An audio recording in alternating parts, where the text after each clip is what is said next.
Go. Cheyne, age 18. Do you download music? Yes, I do download music. Do you illegally download music or do you buy music?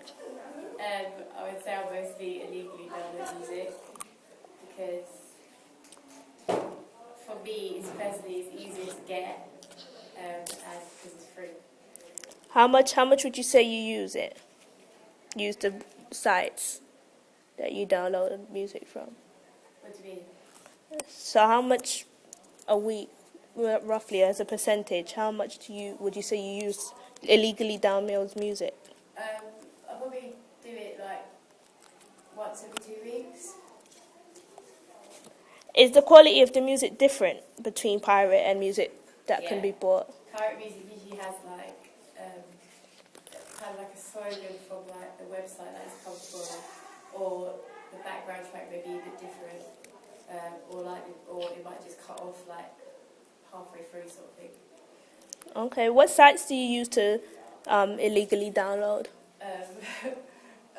Frostwire, LimeWire, and sometimes YouTube as well.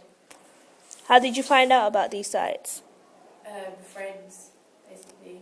Friends said that they use it, and then I downloaded it onto my computer and used it as well. How effective are these sites compared to one another? Is an illegal site easier to use than an illegal site? Kind of. I think on the illegal sites you can find more music that you would like have on a non-illegal site. Like if there was a song out from an album, but it hadn't been released as a single yet, you'd be able to get it on the illegal site, and you wouldn't be able to get it on, say, like iTunes, because it won't be out yet. Why do you think people risk being fined for pirate music as opposed to just buying it's free. And I mean, they're not really that strict nowadays on it. Like, I know loads of people, including myself, who have done it and haven't really been caught yet. Do you believe that people could actually get in trouble for it, or is it just a myth? No, I think you would get fined for it. If like, they caught it on your computer, I think you would get heavily fined. But I don't see how they could fine you, basically. So you don't believe in it, in other words? No, not really. Is it fair to say that the prices of music are expensive, especially as artists are already asking you to buy their albums? I don't think it's expensive. I mean, like one song is like 89p or something on iTunes. But I think when you're downloading like loads of various songs, you don't really want to be ending up paying like £6 for 6 songs sort of thing. So I think that's why people just want to get it free. Okay, so what price would you say is a reasonable price for music? I don't know. What would I pay? I don't know, 30p. Why do you think people wouldn't support their favourite artists and buy their music as opposed to illegally downloading it? Sorry, say that again? Why do you think people wouldn't support their favourite artist and buy their music as opposed to illegally downloading it? Sorry, I don't understand that question. Okay, why would you illegally download your favourite artist's song as opposed to supporting them and buying it? Why would someone do that?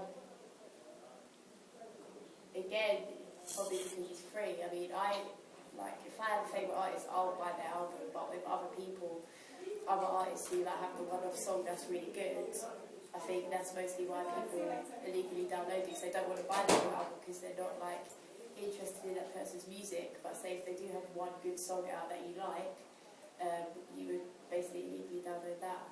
I don't really think, if you're a true fan of the artist, I don't really think you would want to illegally download it. You would want to support them. 75% of downloading communities who illegally download music are teenagers. Why do you think this is? Because the music's free. Teenagers don't really want to be spending money. Some teenagers don't have jobs, so they won't have any money to buy music. And yeah, I mean, basically it's free, that's why. What is the attraction to getting something illegally?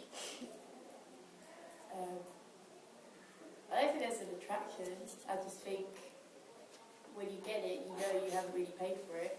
So it's kind of like a freebie, basically. Do you think that illegal music streaming is effectively damaging the music industry as a whole? Yeah. So obviously they're losing money, and I think in a few years' time it'll be a lot stricter, like in a way that if you get caught with it, you'll be really, really in trouble, sort of thing, because it is like taking all the money out of music. Yeah. Do you believe that people would ever stop illegally downloading music? No. Like, even though, like, say in a few years they'll probably get stricter, I think technology's still growing, so I think there'll be a lot more sites where you can illegally download that people have made. Okay, do you have any suggestions on the ways the music industry or the download community as a whole could possibly stop illegally downloading music? Probably make songs cheaper, make songs that are unreleased come out sooner, rather than waiting like months after. Like, say if Beyonce had a song out, having to wait months after for her next song that's off the album, because I think that's one of the reasons why people are illegally downloading it, because you can get the whole album at one time, whereas on iTunes a single comes out, you have to wait like a couple months for the next single, sort of thing. So yeah, I think be quicker with the songs coming out, make it a bit cheaper, and make it a bit easier to download online as well. Okay, thank you.